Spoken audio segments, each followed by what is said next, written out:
வணக்கம் நண்பர்களே, நம்ம இன்றைக்கி என்ன பார்க்க போகிறோம்னா எங்களோட கடலை பிஞ்சை தாங்க. இன்றைக்கி எல்லாம் கடலை இறக்க ஆரம்பிச்சிட்டாங்க. இன்றைக்கி அந்த செடிகள்லாம் பிடுங்கி வச்சுருக்கோம். நல்லா விளைஞ்சிருக்குது, கடலை எல்லாம் நல்லா முத்தி இருக்குது. ஆனால் கொஞ்சம் மழைப்பொழிவு இல்லாதனால கொஞ்சம் இதாக தான் இருக்குது. நாங்கள் எல்லா பக்கமும் பிடுங்கவும் ஆரம்பிச்சிட்டோம். அப்படியே பாருங்க, சுற்றி எல்லாம் கடலை பிஞ்சையில் கடலை எடுத்துக்கிருக்காங்க. எங்கள் வீட்டு வாண்டு எதோ பிடுங்கி வச்சுருக்கு, என்னதுன்னு போய் பார்ப்போம். கடல் நல்லா விளைஞ்சிருக்குதுங்க.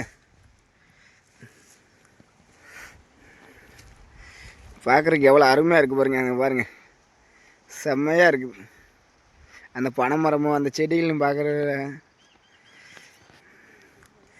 என்ன புனிச்சியா பண்ணுற?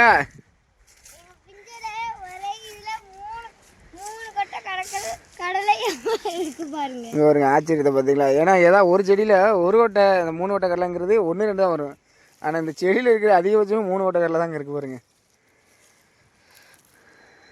ஏன்னா எப்பயாவது 1 2 ஒரு 10 தான் பிடிப்பாங்க. ஆனால் இங்கே பாருங்கள் எவ்வளோ அது நல்ல விளைச்சலுங்க. ஆனால் விலை தான் எப்படி இருக்குன்னு தெரியல. எனக்கு கிலோவே விலையே 40 ரூபா தான் போகுது.